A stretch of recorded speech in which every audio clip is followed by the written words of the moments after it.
Well, welcome to another edition of Rimshots with Sean. We are on the Rock Rage Radio Network. We are so excited to be here. And I'm here with a brand new friend, courtesy of my friend Jamie Roberts. I have Kyle Pfeiffer from Blacklite District. Love that name. Good to see you, sir. How are you? I'm good, Sean. Thank you for having me. Good to be here for sure.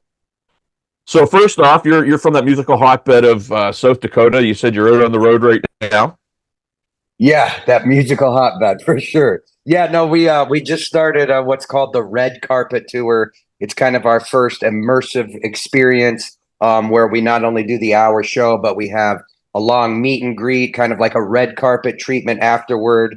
And again, man, every night we're getting, families and kids that have driven from 4, 5, 6, and plus hours away to attend these shows. It's going incredible, and yeah, I'm out here in the middle of somewhere out of in Ohio, so got our first day off. Ohio. Well, there you go. And Ohio can be actually very similar to my climate. It can be either super muggy or it can be chilly and rainy. But great people there, great music people. Is that what you're finding so far? Absolutely, it couldn't be better people. Not only the fans and the musicians we've met, but just the venues and just nice people. And you're definitely right about the red weather because we started in Madison, Wisconsin, and Chicago the first 2 nights. And then the last 2 nights, we were in Indianapolis and just outside of Cleveland, Akron area. And the second we got into Indianapolis, I'm telling you, it switched from like that Midwest spring to like the humid summers of Indiana that I remember oh so well, for sure. Yeah, that whole area. I mean, I lived in Toronto for 7 years, and miserably hot summers and bitterly cold winters. There's no in between. Um, Yeah. so for starters, Black Lake District, great name. How did you guys come up with that? I mean, obviously, a little bit of a play on words, but the great name. It kind of elicits so many sort of visuals when I say it. Yeah, I think it's just one of those things where a long time ago when I was a teenager with my friends jamming in the basement, it's like, okay, we got to come up with an awesome band name. We all loved Black Sabbath and Ozzy. And for some reason, I mean, back in that time, Amsterdam was kind of like a cool place to talk about for us young kids. They can smoke weed over there and all this kind of stuff. So I think I brought up, what about like the red light district? And my friend was like, dude, that's pretty sick. He's like, but let's make it metal. Why not call it black light? And it just cheesy stuff like that. We were like, dude, yes. And all these years later, that's the name that stuck. And yeah, man, crazy shit. And well, hey, come up to Canada where you can, people joke around. We get our prime minister into legalize weed. Now it's done. But anyway, so how's the tour been going? You said you're a couple shows into it. How's it been going? It's great. Like I said, this is kind of our first time trying because we've spent the last almost 10 years, touring in the clubs, doing the normal thing that bands and artists in this type of music do. But 5, 6 years ago, my music really started going viral on YouTube with these Minecraft videos, all this anime stuff. It's done well over 500 million streams. We're about to break $1 million in streaming revenue by the end of this year. We're just on a big upswing right now. And, even though having the streaming success for many years, it really wasn't until about the last year or so in 2023 when we did a headlining tour. And again, we just start seeing these families and these kids coming out asking where they're from. Oh, we drove 2 hours to get here. We drove 4 hours to get here. We flew from Connecticut to get here, whatever the case may be. And this kind of stuff, again, being on the other side of that for so long, opening for bands or playing with bands, and then we get up and everyone leaves. That's what I'm used to. So the fact that last night in Cleveland, we had a line out the door, people wait in line after the show is over to do the meet and greet. And it's honestly, man, it's a dream come true. Look, when you're 16 years old and you think about playing in 20,000 seat arenas and having platinum records on the wall, it's not exactly what that dream was. But I always like to think that things kind of happen how they're supposed to. And we get to kind of do the best of both worlds. And again, the fact that we have a real connection with these young kids who are so passionate about this music, I honestly don't think I could ask for anything else. You know what I'm saying? So we're here with Kyle Pfeiffer from Blacklite District here with on Rimshot to Sean on Rock Rage Radio, and yeah, you unboxed a lot of stuff there. So for starters, the streaming piece. I'd love to dive into that a little bit because I mean that it's such a hot topic right now where streaming, and rightly or wrongly or whatever, everybody's got their opinion. The people that aren't successful with it have one opinion. The people that are, and I'm going to guess that you were kind of weren't necessarily successful right away. Then all of a sudden it happened. So you're seeing a lot of different phases, right? You're seeing the beginning and where you are now. Talk about that a little bit, because obviously it just didn't happen all at once. Right. No, and I totally know what you mean. How you say the kind of different schools of thought on streaming. And believe me, I get it. I get every school of thought because I'm just at the end of the day, I'm like we all are. We're musicians. We kind of get it.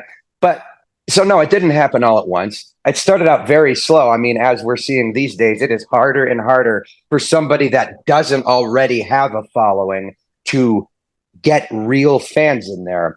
Man, it's so crazy because I started out by I would see anime videos on YouTube that would use my songs, and they would have a couple 100,000 views. Finally, one day, I finally saw one that had 1 million views on it, just some cartoon type thing with my song. I was blown away. I reached out to the channel. I was like, "Hey, man, I see you used one of my songs. What do you say we kind of like partner up, if you will? Also, because you need content, I'll supply you the music. You have the big YouTube following. Why don't we work together?" And he was into that. So we started doing something called Nightcore videos, which is where they basically speed the song up, the voices sound high, and they set it to an anime piece. We started doing that a couple months in. One song, at the time, this was, 8 years ago. At the time, you're maybe getting a couple hundred streams a day. All of a sudden, one day, one of those songs went to 3,000 streams a day. And I almost couldn't believe it, 3,000 streams in one day from that. So then I started seeing these Minecraft videos, which is a different sort of game, but kind of fits into the whole anime YouTube world. And I would see 10 million views, 20, like outrageous numbers. So again, kind of like I did the first time, I reached out to probably the top 5 channels that looked the biggest, that used music that was kind of similar to mine. And it didn't have to be necessarily exactly similar because I always like to stay with the concept that I feel like I'm delivering quality music, right? Long story short, one of those Minecraft guys happens to have heard of me from this first anime thing that I was referring to. He and I partner up. We put out, I have a song called Cold as Ice, not to be confused with Foreigner. And we put out that song and it did about 5 million views in 15 days.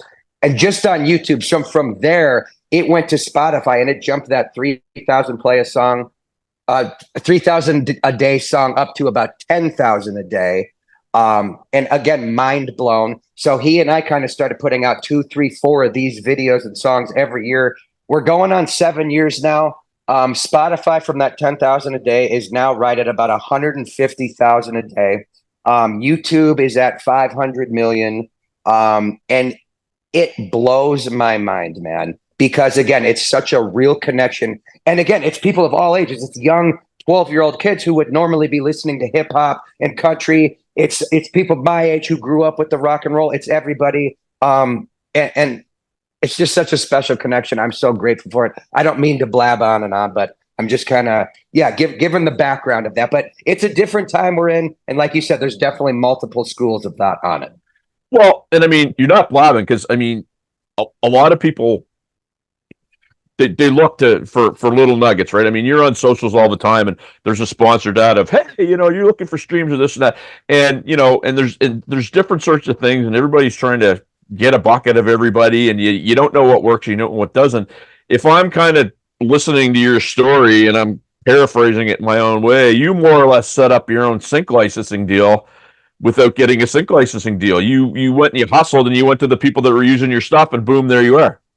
You know what? I love the fact that you said the word sync because essentially that's what it is. It just, I didn't go through a big, let's say, firm or agency and try to get into a movies. I went a little smaller, a little more grassroots. But doing that is no reason you cannot still find huge, massive niches of people that are communities that are already built out there that are waiting for content and music like this, regardless of if it's Minecraft, if it's a movie thing, any Star Wars. I mean, it could be any type of fan base there is out there. And you start getting that music kind of recognizable in those communities.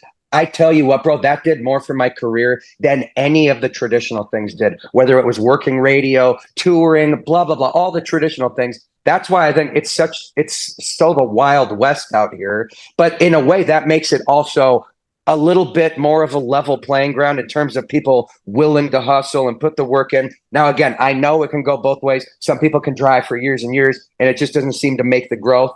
But I just love the fact that almost it's self-determination. You could work hard and get where you want to go, and there's no rules these days. And I love that very much. Well, and the thing that's cool to me is, and you may be getting this, where I was talking with Jamie about this before you jumped on, about how some of the success that I've been having, I don't do enough to kind of look back at where I came from and how I got there. I just look at, oh, this isn't happening, and I do that quite a bit, and that's my own sort of downfall. But then you get to the point where, oh, he's lucky, he's lucky, he's lucky. I'm not lucky.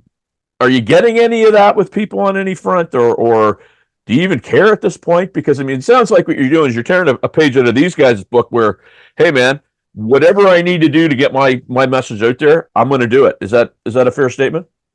I would say that's definitely a fair statement. Of course, with anything online, you're going to have some haters. How can you people listen to this garbage music? Blah, blah, blah. You're always going to see that.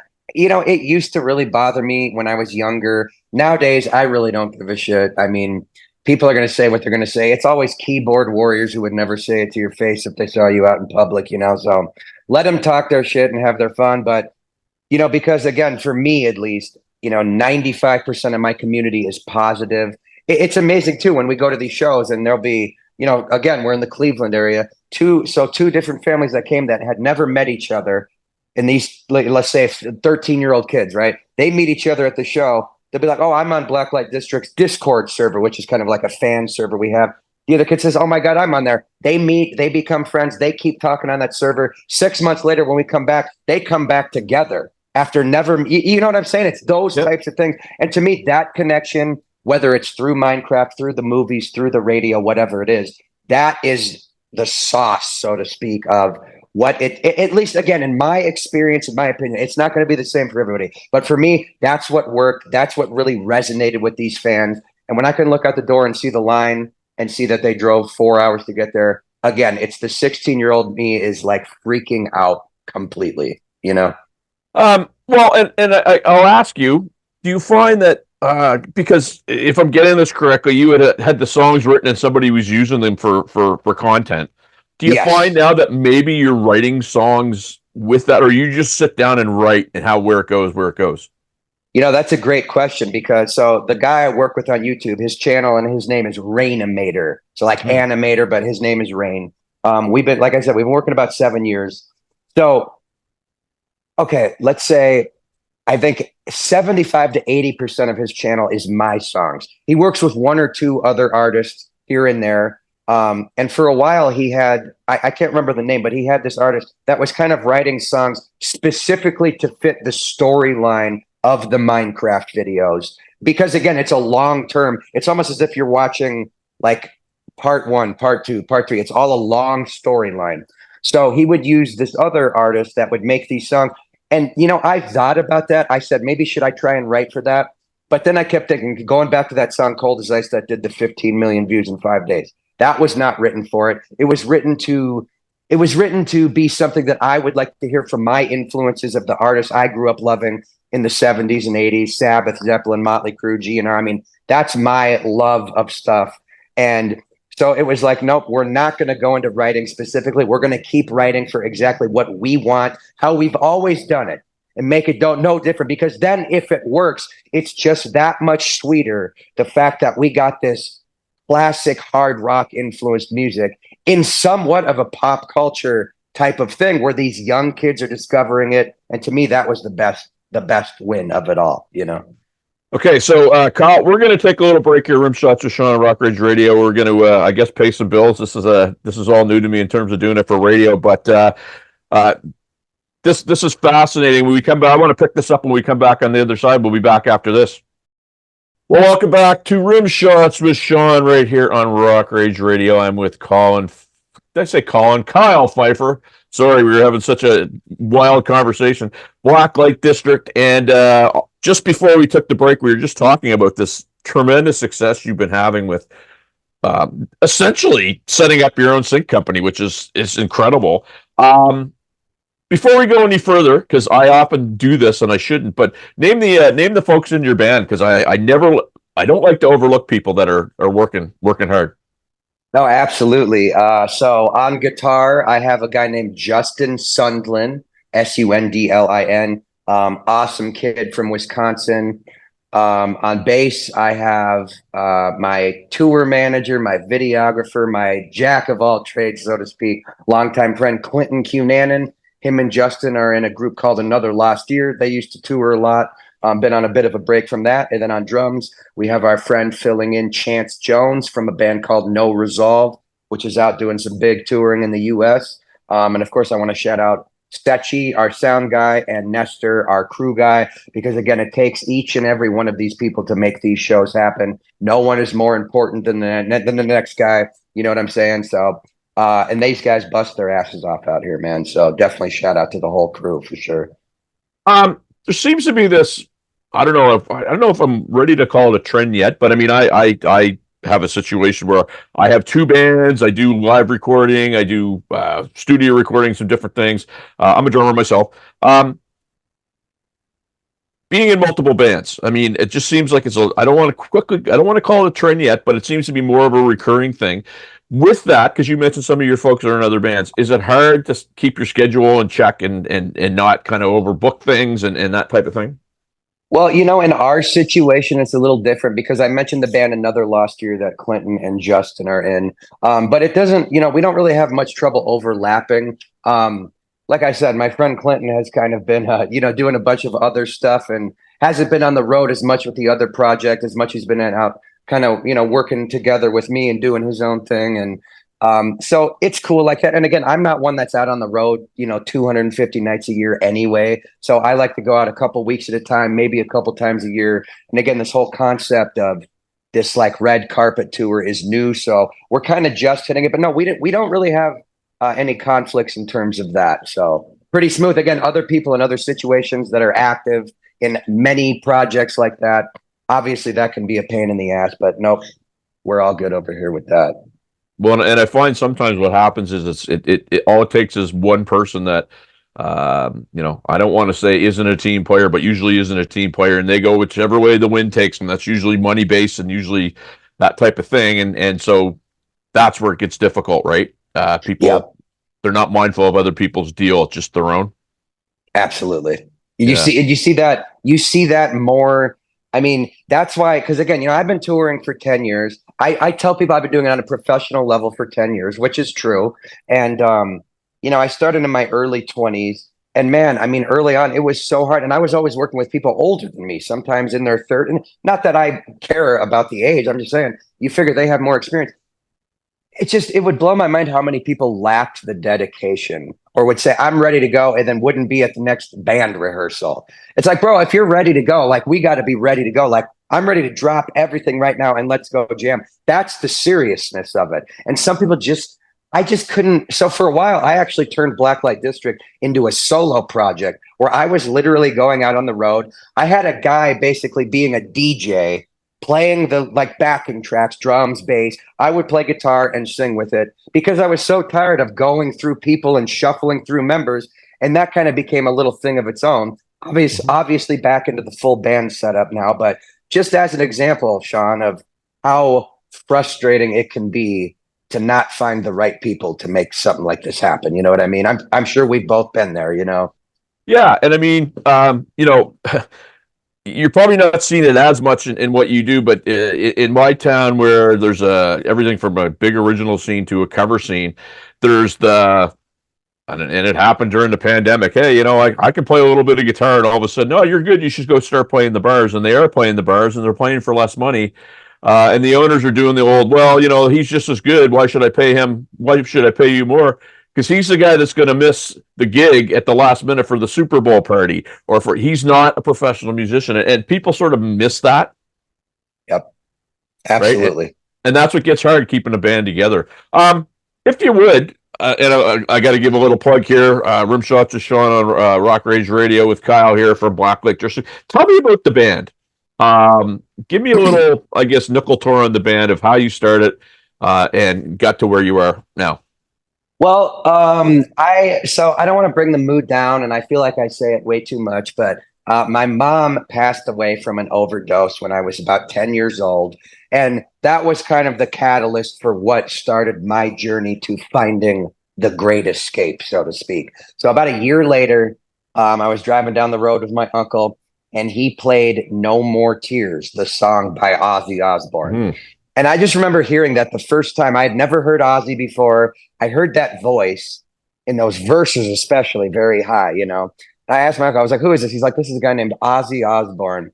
And the second he said Ozzy, I was hearing that voice. I just had this image in my head of like, who is this crazy dude? Like I just knew, you know what I'm saying? And I Yep. asked him to play the song one more time. And it's a long song. We listened to it again. And I swear to you, bro, from that second, I remember that moment at 10 years old being like, that is what I want to do. I went home, I ordered the No More Tears album off eBay for like $3. And then I would go down to the pawn shop, and the guy down there would hold any Ozzy CDs or Black Sabbath that came in.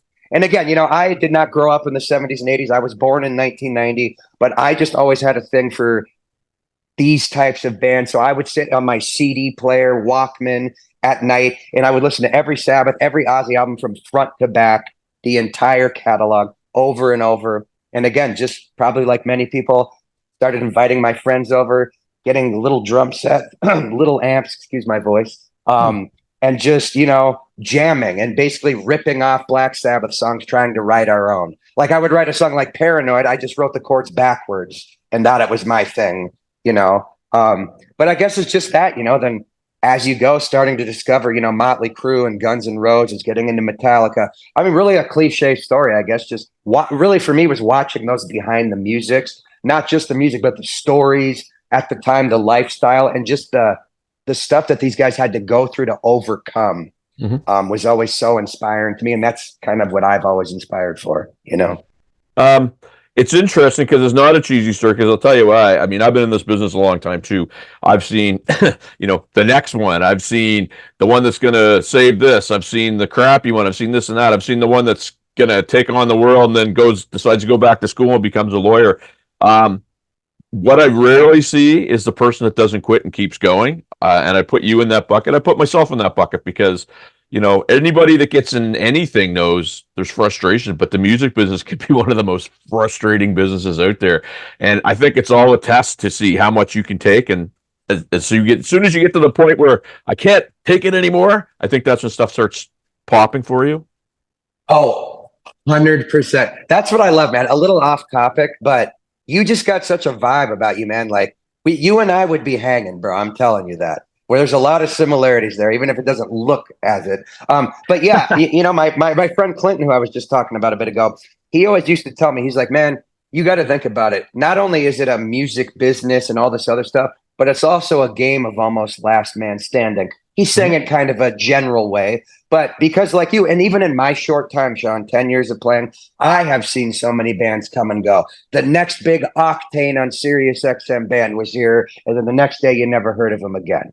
You Yeah. know, and believe me, I've had my times too where I was rolling on Octane, sold 100,000 downloads, number one single, and then I was off for 3 years and trying, but just can't get back. And it's tough, man, you know, but again, it was because of never giving up, staying the course. And just like you said, Sean, see, early on, I was fortunate enough that my first single sold about 100,000 downloads. So because of that, I was able to convince my grandfather to help us fund a little bit, going on the road, just keeping some things going. Because again, I had 5, 6 guys with me, but it was kind of my band. And I felt responsible that, hey, we have this momentum. So he was nice enough to do that. But eventually, you know, we had to stop because he was like, man, I just can't put it up with not enough coming in. I totally respected that. I've since gone on to pay him back. But the thing was, it wasn't until that initial funding was pulled, and it was like, I'm out of options in terms of, you know, how the music business is just a money business a lot of times. Yep. It was like, okay, so how can I get this music in front of, let's say, millions of people without having a penny to spend on it? That was the $1 million question, literally. That's kind of how I got into, going back to the start of our conversation, searching up my songs on YouTube, finding some random channel I had never heard of before that had over 1 million views on one of the songs. And I hit him up. I didn't say, hey, can you pay me? Can you do this? I just said, hey, you need music. I need fans. You have fans. I have music. Let's work together. You know, because a lot of YouTubers, they get copyright strikes or claims and things like that. So a thing that's like desirable to the content creators on YouTube is the fact that if you own the music and the copyright, you could say you don't have to worry about any copyrights because I control this. So we'll have a smooth thing. You can use any of my music. That was the best thing I ever did, man. And again, I don't want to be a bragging asshole or anything like that, but I go back to another thing I said in the beginning. From a tiny, small town in Spearfish, South Dakota of like 10,000 people, Hickville Central, really, to $1 million in streaming revenue going to be hit by the end of this year, doing it our way, the untraditional way, the new age way. And again, like you said, it's that last man standing, never giving up, and never quitting in the face of true adversity. That's, again, just my experience, my opinion. No, and so here's the thing, and I deal with this quite a bit, where somebody will say, "How did you do this?" And then you give them, you know, the info on how you did something. No, you're doing it wrong, and they have nothing, and you have something. Yet they're telling you that you have no idea what you're talking about. And I've had many people, and a good friend of mine said, basically, how do you walk across a minefield? Do you do it yourself and get blown up, or do you find out who went across and follow in his footsteps and get to the other side? And too many people blow themselves up. So I don't think you'll owe anybody an apology, because when I'm listening to that, I'm going like, that's brilliant. I wasn't smart enough to think about that. I sure as hell might, in the next couple of weeks, right? I mean, it's just, but that's something that you could be giving seminars on. Like, do you get people asking you, hey, how did you do it? But do they take your advice, or how does it work for you? So that's a great question. About 3 years ago, there was a year. I'm not going to say any names just because I don't want to try to like I'm sounding cool or something. But a few years ago, there was a label and a couple managers who were hitting me up for some pretty A-list level rock bands. Puddle of Mud was one of them. There was a couple others just at the time. They were like, bro, can we hire you to do some of this YouTube stuff? And bro, I'm talking about people that spend big money at radio, like do the whole machine, and they want to hire me to do some of this YouTube stuff. It's flattering. I haven't done it because I just don't have time, and I could just say, I'm going to place you right here. It's a whole process. But again, the fact that I get asked that is beyond flattering. Now, going back to what you said before, sorry, I lose my train of thought here. But so, okay, give me just a second here. Yes, people not taking the advice. So, okay, early on when this started happening, let's say 5 years ago, and I mean, I could have been 20, 30, possibly even 50 million streams into this whole Minecraft collaboration. And I would talk with some executives that I work with, whether it be radio guys, agents, whoever was on my team at the time. And I would say, listen, bro, we got 20 million plays on this song. Like, these kids are on YouTube and Spotify, and they're commenting and they're saying, oh my God, I love this. And these guys would say to me, oh, dude, those are just a bunch of nerds on the internet. That doesn't count. That doesn't matter. Oh, you're 20 million. No, don't even mention that number because it's not real. And it would bother me so much. I'd be like, what do you mean it's not real? They don't mean like it's fake numbers, but just that those type of audience are not the rock and roll audience. So, like, for example, trying to get on Sirius XM Octane, I would always talk to my guy up there and say, hey, I'm streaming like crazy. Oh, but that's just a bunch of nerds. Bro.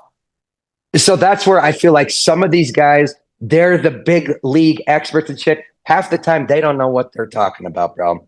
They just go with what their formula worked one time 20 years ago. That's why they'll all fall off before it's over. So, yeah, I hope that kind of answers It totally did. It totally did. Yeah. Pardon me. So I tell you what, Kyle, we're going to take another break here. Rimshots with Sean on Rock Rage Radio. I want to follow up on that a little bit, because I really think that you're hitting something that, if people want to take your advice, it could help them. So we'll be back after this.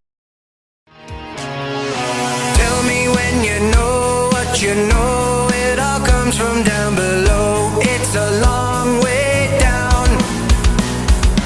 Tell me when you know what you've seen. It's not always what it seems. You're about to find out. Baby, that's the price we paid. Well, welcome back to Rimshots with Sean right here on Rock Rage Radio. That, of course, was Blacklite District with my new friend Kyle Pfeiffer, and we're having a great chat on some things that musicians don't usually talk about enough. everybody's a know-it-all in this day and age, right? Like they don't ask. Like I have you here, and I'm going. I'd love to pick your brain for 3 hours on how you got some success. And a lot of musicians kind of go Google something or they'll figure it out and they're know-it-alls. How do you, I guess, do you get to the point where you just go, you go do your own thing. I'm going to worry about me and we're just going to take it from there? Yeah, I mean, I can tell that you have pretty much the same experience I do, and I'm sure you can assume, yeah, I mean, and again, people will ask for these things. What did you do here? What did you do here? Well, I did this. And then, yeah, did you say, oh, well, now I'm going to try, it's like, well, okay, man. Yeah, after a while, you have to just be like, do your thing. In fact, to the point of I had to stop caring about it because, again, I have some friends that, I work with and they're all like, wow, like this is absolutely incredible. And yet they will not listen to one thing I tell them. Again, not that it matters to me. I'm not here to make or break you. That's none of my concern. I'm just telling you what I did, But I guess I come from the school of thought of that. If I was with someone who was 10 times bigger than me and was doing something, I would try to become a student of that person. What can I learn? One little piece of knowledge, like you said earlier. If there's one crumb of knowledge we can take from this and that helps one step get taken, that's a win. It doesn't have to be the entire journey or straight to the top, but if it helps you get one more step up, that's a step closer than you were yesterday. But yeah, and again, with just people do think they're a know-it-all, especially like you were talking earlier. You mentioned like how all these companies will say, "Oh, get this playlisting campaign. We'll get you 100,000 streams for $20." And I steer clear of that stuff any time of the day and twice on Sunday. Especially now, I know Spotify and many of the distributors are cracking down on fraudulent streams. Yes, I've heard of many people, they get their, once your music is you get like a warning, and then the second time they will remove you from Spotify and that artist is banned from Spotify for life. Could you imagine the catastrophe that could be for somebody who does this for a living? So I just tell everyone, if it looks too good to be true, it usually is. Don't say, I'm going to buy these streams. Nothing's going to happen until you find a way to organically get it. And even if that means, again, going to an anime channel, because anime loves rock and roll music. They play all genres of rock and roll music. There's channels that you can put it out. You'll get 10,000 views the first day as a given. And some people will complain, oh, it only got 10,000. What do you mean it only got 10,000? You had 300 plays on Spotify. Nobody ever heard you before this. You know what I'm saying? So people are just in that mindset of it's crazy, man. So I guess last question on this, because I mean we could spend a whole 5 segments on it, but so if you were to give advice to somebody, this is again my opinion, you might have a different one, and I certainly would respect it. So if I'm doing a podcast and somebody comes to me and says, I got a cooking show that's all about cooking, and my podcast is a music podcast, and we don't have the same audience, we don't have the same thing. Am I going to learn something from what they do? Am I going to be able to gain something from what they do? Or is it me just kind of listening to them, hoping that, I get some information, but maybe it never really sticks? You know what I mean? I do, because I've had that question before. So just real quick with me, I do music. And then sometimes, I collect like high-end Pokemon cards. And I've just done a few things on my channel. And I would ask my team, like, I do all the music, but should I be also doing my other things on the channel? Will the fans be like, what does Pokemon cards have to do with Blacklite District or whatever? I'm just throwing out examples, and it's hard because you get a couple different answers. So some could say that, yeah, you're going to learn something from anything unrelated. Other people will tell you that makes no sense whatsoever to do. So to me, I'm going to have to say it's probably on a case by case basis, depending what the other thing is about. I'm sure just because we're all humans, there's going to be some crossover in some section. But I don't want to just say stick in the lane because that sounds too just stay there. But there's a way of going out too far outside the box. You know what I'm saying? I do, yeah. That's kind of all I got for that one. Well, and I think this is just my humble opinion, but I would joke around all the time that you do an interview with somebody and it would get like 1,500, 2,000 views, and you go like, what the hell? And then some guy feeds raccoons on his back deck and it goes viral, and you just don't know what people are looking for. So my whole thing has just been, okay, focus on my audience. They'll get it. If some of that audience doesn't get it, that's fine, because they're not my people. There's nothing wrong with that. And that's kind of what I've tried to do. So my growth has been a little bit more laborious, but it's real growth because people stick around and help out and do things. And that growth is look, having, let's just say 100 people in 1 year that latch onto you as a show, that are legitimate fans, that want to watch every episode, that follow you. I'm just making examples, of course. That is way better, bro, than having 100,000 people that are going to listen to you once or maybe twice and be like, yeah, it's all right. I tell my guys that all the time. Like, for example, Cleveland, we only had about 50 people come out to the show, but these are 50 kids that drove from all over. They knew every word to every song. It doesn't bother me. I'd rather play in front of that 50 people than open up for some band with 1,000 people that don't know me or give a shit about what I'm doing. Because it's an investment in the future that those 50 people, because they got to have that intimate one-on-one time, they're going to be at every show in the next 10 years I do in that area versus does that make sense? And I hope that can relate a little bit to what we're talking about here. Well, totally, because you're 4 guys on stage that 50 people came to watch. Right. And those 50, everybody doesn't get to do that. And that's one thing that I find musicians sometimes, if you're having a bad show or not a well-attended show, that you're going, but not everybody gets to do this. I get to do something that not everybody gets to do, and people forget that as players. Oh, yeah. Well, being on tour, I mean, believe me, I've done my fair share of shows where there was nobody there, or maybe 2 people were there. We're on tour. It's an ego kill. It's a hit to the heart. It's like, oh, man. But like you just said, Sean, I would tell my guys, imagine how many musicians across the world would kill to just be able to come here to play to nobody and say, today I got to play a show on a Wednesday night in some random town. We're going to pack up. We got to learn something. We got to play. At the very least, we got to do our set, hone it in. Maybe those 2 people really dug it. Yeah, people don't think about those types of things. They're just like, oh, it's not packed. But yes, bro, people would kill to be in the spots, and people don't even think about that. Well, and I think, unfortunately, it's the world we live in, right, where there's the appearance that everybody's an overnight success, right? Yeah. Everybody gets discovered on YouTube, and what I've come to learn through, a lot of the A-listers that I've got to know is, and a friend of mine used the Foo Fighters as an example. When they had to replace a drummer, they didn't hold auditions. They went out to their network of people and said, who do we hire? Who's the guy for us? They all said Josh Freese. Josh Freese got the gig. That's the way things are done these days, and people don't understand that. They still think it's posting 1,000 videos of you singing something or whatever, right? And people kind of miss the boat on some of this stuff. Yep.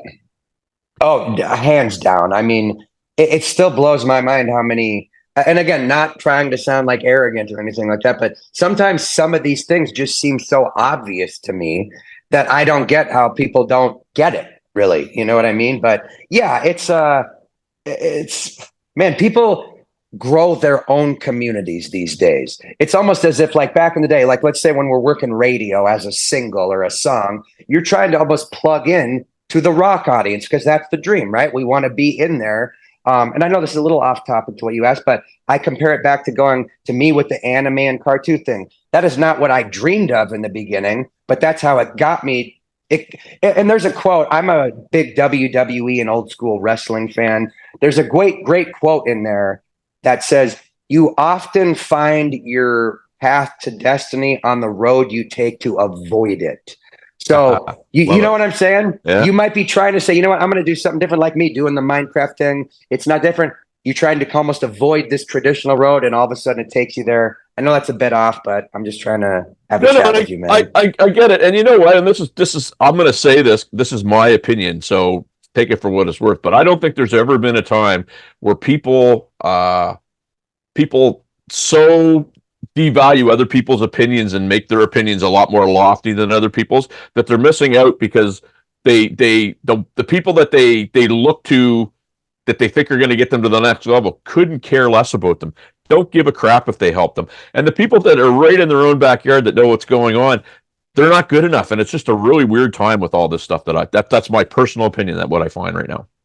No, I mean, I see that all the time. And it's almost a bummer, man, because I don't know if it's a generational thing. I mean, I don't want to start becoming the old guy that's saying, man, these kids are just blah, blah, blah. But man, you almost feel like the world's a different place. Like, yep, sitting here chatting with you, I can just imagine the nice guy you would be to help someone out or whatever it would be, and people like us. And then there's other people that wouldn't give a shit if we were, dying out in the parking lot. They'd get a selfie of it and move on. It's like, so yeah, it sucks, man. But and there again, that's why I almost thought, man, rock and roll is doomed because the kids only love hip hop and country and all this kind of stuff. So again, that's why when I can find these 12-year-olds who are like blown away by a guitar riff, that to me is the secret sauce, because again, we're getting young kids to listen to rock and roll. I hope it becomes cyclical in the sense that maybe rock has its day again with a young generation. So it does give me hope that there are still good people out there, but I know what you're saying, bro. Believe me. Yeah, and I think rock is going to have its day again, because there's a lot of people like me who have kids that, I didn't force my kids to listen to stuff. Now my older son loves hip hop and my daughter likes country and whatever, but they all grew up listening to the Kiss, the Zeppelin, right? So they don't turn the radio station off when it comes on, and I have to believe there's a whole lot of other kids that had parents like that. I see it at shows, man. If I'm doing a cover show, why are these kids singing along to a song that was written 30 years before they were born? That's what it has to be. Right. When you said that, I think of my uncle who's in his mid-50s, guitar player from the Chicago area, big in the 80s scene back in the day. He kind of got me my start, but his daughter, my cousin, she just turned 27. But I remember years ago, her coming up, playing Home Sweet Home, same concept. So I thought of him right when you mentioned with your kids. So That's so cool, man. And I love that there's a generation of kids that grew up with some badass parents showing them some badass tunes. That's for sure. Corrupting them in our own sort of way. Oh yeah. So we're coming up on the end of this segment here on Rock Rage Radio Rimshots with Sean with Kyle from Blacklite District. What I'd like to do next segment, and it's going to be the last one, if you can believe it. This has gone really quick. I want to focus on your band. I want to find out exactly what you guys are up to outside of the tour. So if you're game, that's where we'll go after that. Let's do it. All right. We're back after this, kids. Well, welcome back to Rimshots with Sean right here on Rock Rage Radio. I'm with Kyle Pfeiffer, Blacklite District. So tell me about this band. You guys are out touring. What has your, I guess, album, or have you guys been focusing on singles? What's your strategy been to get this music out there? So just this past Friday, May 3rd, a couple days ago, we just put out a new album called You Can Do Better, 10-track release. I love the question. I love how we're kind of interviewing, but we're also kind of having like a one-on-one seminar about our experiences here. So yeah, I love singles. I only did 3 singles from this project, and then we dropped the full album. Now, I only did that because I'm in just a bit of a different place than I would have been years ago. So kind of, on the come up, so to speak, when I'm trying to make fans. Obviously today it's much better to quote unquote waterfall the singles song, 6 to 8, 4 to 8 weeks later, another one. So for a while I would do that for a year. I would have 10 songs come out a year, basically one every month or two. And then at the end, there might be 1 or 2 left over that I drop and call it a full album. Actually, my first album is just a self-titled album called Blacklite District, which was released in 2020. Even though all the songs are from, not all of them, but a majority of them are from 6 years before and all the way up. And it was releasing singles over all this time. And then finally came in years later and said, okay, that's the album. So again, it's a bit different now because I am blessed to have such an incredible fan base all across the world that will stream these full projects. Obviously I wouldn't do that until you have that base there. But again, it's an artist by artist, case by case scenario. Obviously working the singles is going to be your action. It helps those algorithms on Spotify, especially when you get into things like release radar. So the more you build that up, and especially it, because it not only depends how much they put you out, but the song itself puts in work to those algorithms. So if a song is doing well on that release radar, it gets a couple extra plays or a couple extra saves. The following week, Spotify will actually put it out to double the amount of people that had it on release radar. But if it starts getting skipped and stuff like that, it kind of, there's a cap of 4 weeks it'll have, 1 month on release radar. And it can be an actual rise each week on release radar, depending how the song goes. So I think there's nothing more beneficial than releasing singles like that. At this point, we're definitely focused a bit more on albums. But just as a quick example, we just put this album out. only had 3 songs released before, but we will now spend the next year not only touring the album, but more than likely there'll be new Minecraft videos coming, music videos, other pieces of content that would kind of reflect the day of an album comes out at radio and then another single, while we're under this album cycle. It almost seems like you can't do that these days. This is kind of how I do that, where an album is out, but we keep promoting as if it's in the traditional way. Does that make sense? You know what I'm talking about? Kind of like It totally does, because I what I've kind of talked to people about, and I've learned from people such as yourself that are doing it, is, while you're building that fan base, to keep people's attention span, the singles is the way to go, because really a full album, they're gonna we're on to the next and whatever. Then when you have the fan base, people are rabid for it, and you could put it out, and it's better received and better absorbed and better picked up on. So basically, thank you, because you're re-emphasizing, and you're basically hammering home what I've been told already. So it's kind of like not it like this will be good for me, because when somebody hears somebody else say it, it won't be like coming out of my mouth, if you know what I mean. Right. And another cool thing with that is having an album out. So my last album before this 2 years ago was a project called 1990. So again, had I think just 2 or 3 singles. Then the album came out, and I was watching the just the regular album cuts, right? That weren't promoted, weren't singles. And there was this one song out of that batch of 6 or 7 extra tracks that just kept streaming a little more than everything else. And it was interesting that it would keep going. And all of a sudden it was maybe double what all the other ones were. So we ended up picking that as the single, got my Minecraft guy. He did a video. We ended up doing a little video, became probably the biggest song on the album. And I would have never known that was the song had I not had it already out there. And so it doesn't even matter if you had a massive fan base or a small fan base, you're going to see which songs are working. And at that point, it's almost like you're letting the audience tell you this song looks like it's going to work. So I rolled with it and ended up being the big song, which I would have never thought of as a single when I was putting that album out. So little things like that, if you can pick up on seeing that data, it goes a long way following that real data. You know what I'm saying? I do. And, I think that's a great story. I'd be interested to get your opinion on this, because I mean, obviously the whole streaming thing now, and the other night I watched that Bon Jovi documentary, and people have their opinions on it and whatever. I just watched the first 2 episodes. Yes, sir. Yeah, and you know what? It's very cool. I mean, not gonna lie, I grew up a Bon Jovi fan. Tico Torres is one of my favorite drummers. I like to groove, whatever. But I made the comment to the person that I was watching it with that, I feel bad for kids today, because they don't get to see the rise of a band like that. Just everything is either instantaneous or it goes away. Nobody talks about it.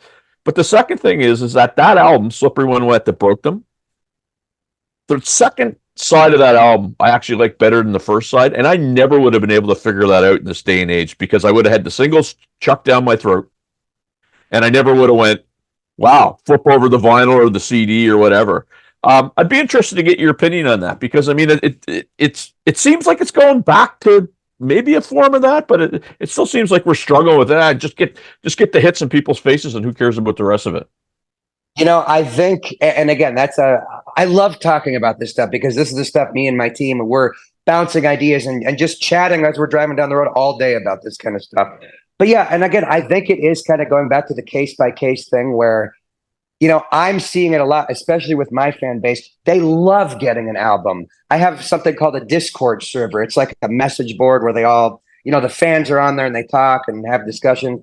I went on there right when the album dropped, and it was like there was like 50 people in there listening to the album together over the stream, just song after song after song. And to me, that was like, wow, man, like that must have been what it was like back in the day. Even though they're doing it digitally, that must have been what it was like for a friend to go out, get the album. We're all coming back, putting the record on. Let's check this thing out. God, I think part of it is going to that. But now, because of how quick everything moves, I think you're going to always have the single after single. And It's almost interesting, too, if you look at pop music, right? Like, I'm trying to think of a flash in the pan kind of pop thing. But if you notice, those are definitely the singles-driven markets. And what I'm starting to see, and we just talked about this, that the pop fans, like pop radio, for example, that's almost more background music of hits, The biggest hits are playing in the background. Cool. The soccer mom van can drive the kids to school and hear that. People in our genre and a bit different stuff, I think it's more directly impacting them on a personal level because of the music, that it's such more of a connection. So yeah, Taylor Swift, and that's probably a terrible example here, might have millions of people make billions of dollars and have these albums, and the general public sees these singles one after another and then they're gone. Whereas a slow, small build long term, I still think, even if it takes 30 years to get there, has a much better chance at creating some sort of legacy because it was authentic, because it didn't shut down in the face of adversity, and because it didn't just conform to all this other stuff. I just think that is so much better and has much more of a shot if we're looking at it from a long-term standpoint. Absolutely. We're here with Kyle, Blacklite District, Rimshots with Sean on Rock Rage Radio, and I think, and it's funny because like 3-4 years ago, Justin Bieber was the big. You couldn't go anywhere, right?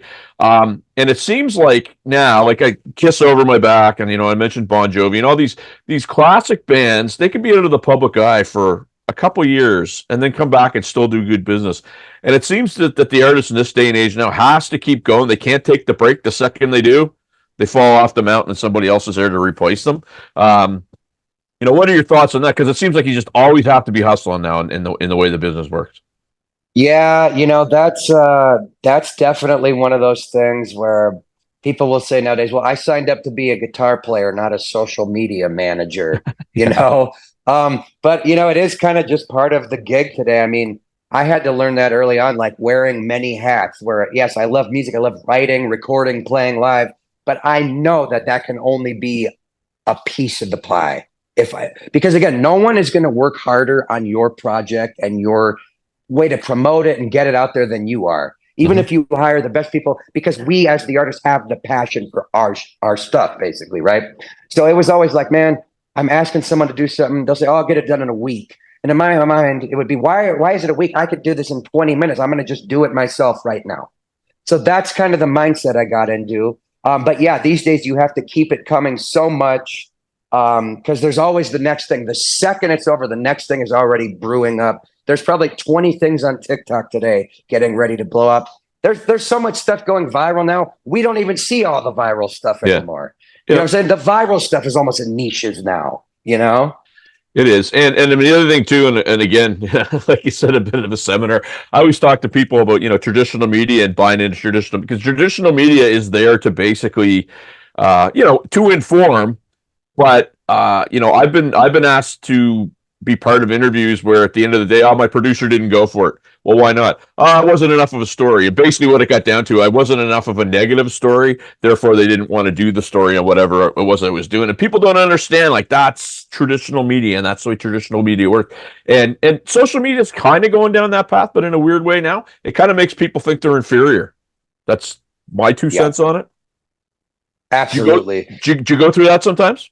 Yeah, it's just so, I don't even know where to begin on that, man. It's just all the time people think that. And again, these are the things that just frustrate me. I'm sorry, I lost a little bit of my train of thought. Well, and you know what?